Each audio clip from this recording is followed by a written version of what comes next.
So the saloon's in, and I'm going to make us start stripping it all down. First thing to come out will be the engine. We're not going to be needing that.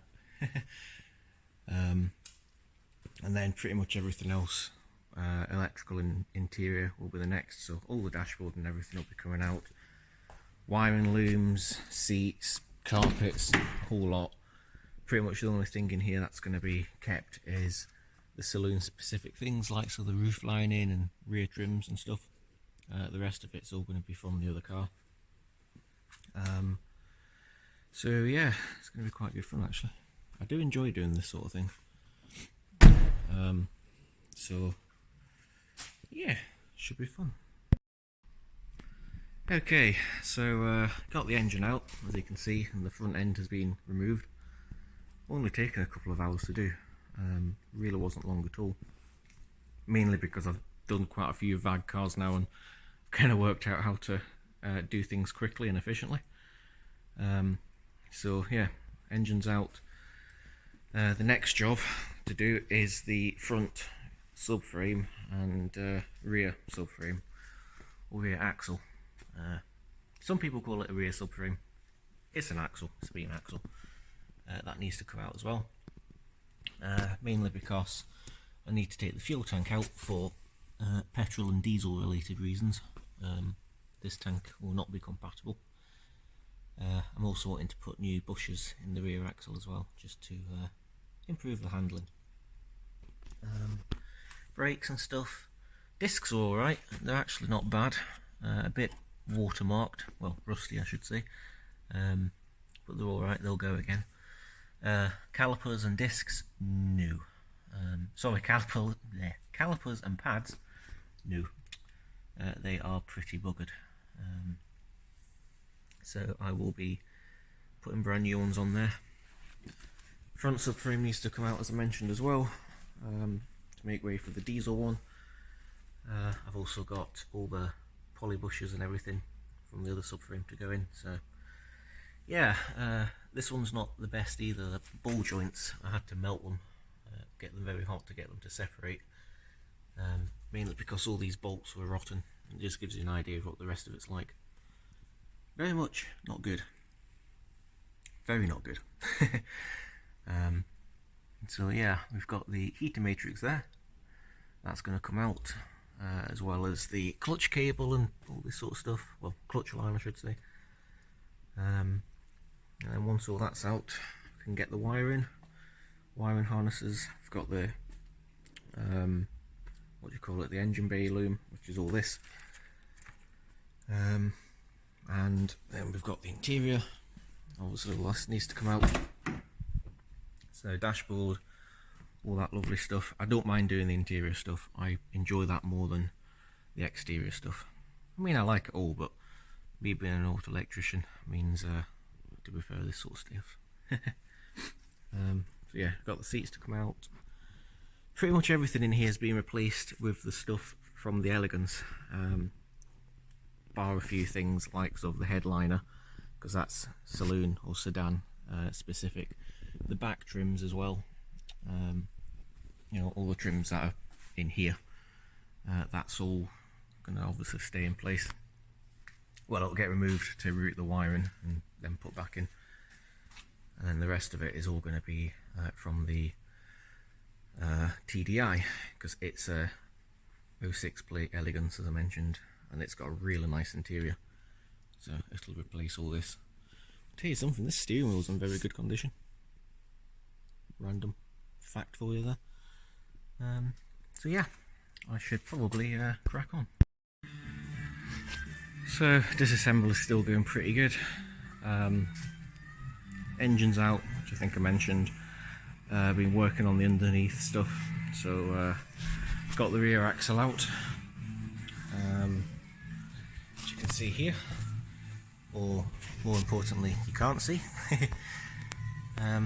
Found some corrosion up in here which I'll need to address. That's kind of normal on a lot of Fabias, they do just go a bit bad there. The floor as well, the spare wheel well, that's rotten, so I'll need to weld that. Rest of it's not too bad actually. Some bits that I need to address, you could say, but not actually rotten. But this is pretty normal of a Fabia. They do this. And oh no, that's just a leaf. I thought that was rock. needs a good cleaning here. The other side's very similar, but not as bad, luckily. So fuel tank's out, as you can probably tell. I just wanted to get all the basically everything to do with the fuel system I wanted out of here, for the reason that I'm going to be doing welding, and also when the diesel thing's going as well. I'll obviously need to replace it all, but still got the fuel pipes to come out, which are just there. And that's pretty much it, really. And then once all this is done, I can start on the wiring, because I will have to put new wiring under here as well, because the ABS loom is all part of the main wiring harness. The alarm module sits under here as well. It lives just up there. In fact, for those interested, which is probably nobody, I can show you where it normally mounts. It might actually help people if they're wanting to change theirs, but yeah, it attaches to those two studs there, and the wiring comes through that. So that's where the alarm normally sits. I had to cut the brake lines because they were pretty rotten, as you can see, but are you going to focus? There we go. But again, that will just get replaced. Just get two little flexi hoses. It's brakes, it's a safety thing. If it's not right, it's getting replaced. Lot of spider webs up here. In fact, there was a massive spider that was sitting on the fuel tank when I took it out. He was pretty chill though, luckily. So yeah, there's the tank. The spider was just sitting in here. So that's the old petrol tank. No use. And all the front subframe and everything here. That came out, did that yesterday. Engine obviously, with a gearbox, everything. Yeah, once I start getting into it, it's not too bad. I'm going to take the rear doors off as well, just because it makes working in the car a lot easier, because I've got the dash and everything to come out. And that's pretty much it. So yeah, take the doors off, and then I'll make a start on the interior, probably in a few days' time, because I've got to go away for the weekend. It's currently Friday at this moment, so yeah, and then all the wiring and stuff, which that's the things I do enjoy doing. I love me a bit of wiring and interior stuff. I don't mind the underside and engine stuff either, but the electrics are more my thing. So yeah, just giving the rear axle and everything a clean. It's outside at the moment, but yeah, all's going pretty good. Okay, so next job is to get all the interior out. So that'll be the seats, dashboard, carpets, all the wiring, plastics, just everything, to make way for the new stuff to go in, all the elegance parts. So fortunately, I enjoy doing this sort of stuff, so I don't mind. I would say the worst part of doing any work on these cars, in my honest opinion, is stuff underneath, because it's always just really rusty and just difficult. But yeah, engine wasn't bad. I mean, getting the axle and everything off wasn't terrible. It's just not as enjoyable because you've got dust and things landing on your face, and then you find corrosion as well. But yeah, all the interior needs to now come out, including this weird solid rear seat, whereas most of them are split. But in this case, nope. Most of them have a split here. It's like a 60-40 split, whatever you want to call it. These have solid rear seats. No idea why, because they do have a mount just there for split seat, which is fine because the seats out of the Elegance will be going in. But yeah, ever so weird. But yeah, and now I'm going to get everything taken out. Right, just another video update, because why not? That's more or less the car stripped inside. I've just got the, I guess you'd call it the dashboard skeleton and steering column and the wiring and everything to come out. Fortunately, all this comes out as a wanner. I was hoping to take all this out with the dashboard attached, like the skin you could call it, that bit there, but unfortunately I was not able to, due to the fact if I tried doing that I would not be able to get to these very important connectors that need disconnecting. So yeah, it's alright, it's just a little bit more work. I'm trying to do things quick and easy, you could say. And then once that's out, this will all come out in a couple of minutes, and yes, that will be it, fully stripped. Headliner's out, as I mentioned. Wasn't really wanting to take it out due to the fact it was fitted by a guy who reupholstered it and everything, but unfortunately I had no choice, because part of the interior light loom, oh there it is, that there, which goes to the courtesy light up there, it's all part of the main body loom, so it had to come out. Also the new loom that's going in, there's going to be more wiring going up here for the likes of the alarm, reversing sensor, like the reversing beeper, it lives up here as well, weirdly. And like I said, alarm and extra lights and things. So yeah, it's alright. Again, a bit more work that I couldn't be bothered doing, but needed done. There's the headlining up here. As you can see, it was reupholstered by the guy we got the car from, actually, and there's plenty of videos that he's done on this vehicle before it got into my hands. But yeah, I needed to take the lining out. He's made a very good job of it, I must say that, because I need to cut holes in it now. Now, I don't know if you can see it, if it shows up on camera or not, but there is actually a square here, and that is the hole that you have to cut to fit the rear courtesy lights in. It's nice that it's marked.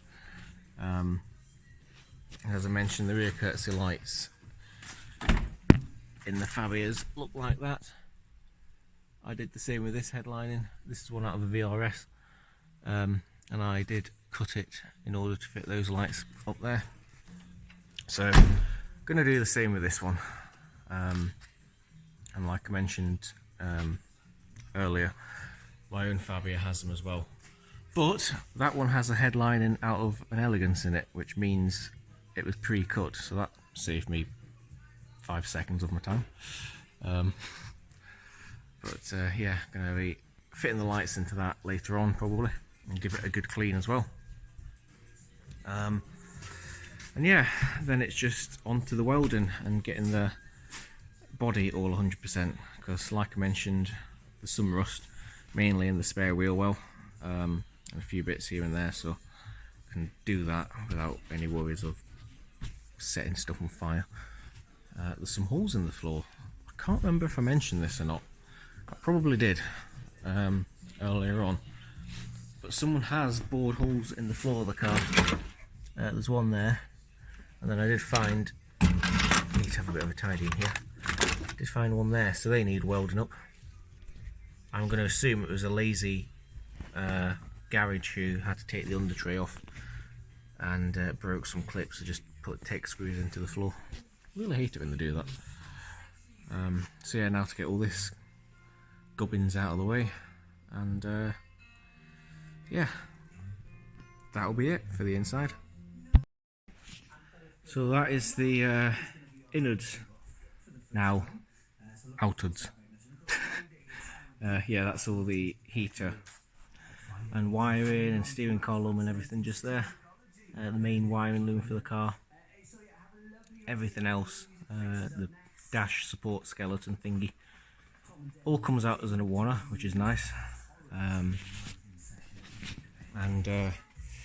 that's now the inside. Not really much to them actually once you've got them out. Quite interesting, you can see the difference between the left and right hand drive cars. Literally the body's the same, which is not really surprising, but on the right hand drive cars, that's where your main wiring harness comes through, but that would be over there, and at the moment that is the heater intake, which would be there on the left hand drive. So the bodies are the same. The big metal plate that you can't actually see it, but it's behind here, it's obviously different, but yeah, that you can kind of just see it there as part of it. It's obviously sided depending on the car, but the physical body shell is not. I know it's probably not really coming as a surprise to anyone, but I just find it interesting. But what I need to do now is pull that out, which is a blank, which can actually, I'll just do it now. Come on, out you come. Of course it snags at the last bit. There we are. Mark on there where I need to cut, and then get the jigsaw and make a round hole for the air conditioning, because that's what will go in there. As you can see, there's one there that's for the normal heater from the engine, and that one will be for the air conditioning once I measure it up and cut it. Fortunately I've done this before, because that Fabia there with the red tailgate, I spec'd that one up and fitted air conditioning. Same with my own car over there, the Daily. So it's not difficult to work it out. You just have to get the heater box and mark off the size of the hole, basically. I don't know why I'm telling people this, because no one's probably going to do it, but yeah, you can see with this foam here, well, on the air conditioning models, there's a thing here, and you can just work out, draw around it, make a template, and then transfer that onto the bulkhead of the car, and it'll then come through there where that bulges. So yeah, pretty cool if you're into that sort of thing, which I am. If anyone needs anything, I've got loads of stuff which is just going to get chucked, to be honest. So yeah, pretty cool. Do enjoy doing this sort of stuff, in all honesty. I'm looking forward to getting the donor car in next and getting that all stripped, doing the exact same thing, only this one will be getting rebuilt, the other one obviously will not. Well, that's the car officially stripped, or as much as I need to do as far as I'm aware. Engine and everything's out, all the interior, dashboard, wiring, absolutely everything's now removed, as you can see. Literally just two of the pedals, the airbag module, that bit of trim, well, ducting is all that's left, really. A few other little bits and pieces. The wiring has been cut here, as you can see. That is intentional. It's just because the sedan or saloon, whatever you want to call it, the back of these are completely different to any other Fabia, so there's going to be a wire joining session going on here with the new loom when it goes in, because it's for my hatchback. But colours are all the same, not worried about that. I do soldering, I'm an auto electrician, so I don't mind doing that sort of thing. So yeah, pretty happy about that. That's all the bits and pieces that came out of it. All the plastic, seats, engine and gearbox under there, wiring, dashboard, pretty much everything. It's all base model stuff, hence the reason I'm not keeping it. It's absolutely no use to me. I might cut a few connectors off, I will take the pollen filter out because it's brand new, and that's about it. But if anyone needs anything, just come and help yourself. So yeah, rest of the car's pretty good. Something I probably am going to have to do is get rid of this ABS pump and the associated brake lines, because I've come to the realisation the donor car is obviously quite a bit newer than this one by about 3 or 4 years, so it's got the newer generation ABS pump, so it's different. I think the pipes are different as well, so I might have to change all the brake lines, which is not actually a bad job because it's all so exposed at the moment. You can just get to everything without any issues. Cleaning up all the inner frame rails and everything, fixing some rot that's on the car, nothing excessive. Just a bit here, which is where they all go because of these spare wheel wells. They're made out of tin foil, more or less, and these rubber bungs trap moisture. I got a lot of stick from people a few years ago because I took these rubber bungs out of my own car and actually welded little discs over the holes, and a lot of people were saying, oh, that's not good, it means if your spare wheel well gets full of water you can't get it out. Well, yes you can, because you use either a wet vac or some sponges. Also, you should be asking yourself, why is the water getting in here? At least on the Mark 1s, doesn't happen too much. So yeah, got that to sort out, a few other bits of rust, give all the floor a really good clean, and then get the donor car in and do all this again, but then use its bits to actually rebuild this. And we'll have a Elegance TDI top of the range saloon, which doesn't exist, or at least not in the UK. I've also got a rear bumper coming as well, a new one, because this one's damaged, it's all scuffed. Found one on eBay which has built-in parking sensors, so even better, because they'll work with the wiring and everything that's going into this, because it's from an Elegance, so it has parking sensors. Because as you can see, the rear bumpers on the hatchbacks completely different. So yeah, there we go, completely stripped Fabia shell. It's actually quite light, like I can lift it up at the front. I was quite surprised how little weight there is on the shells.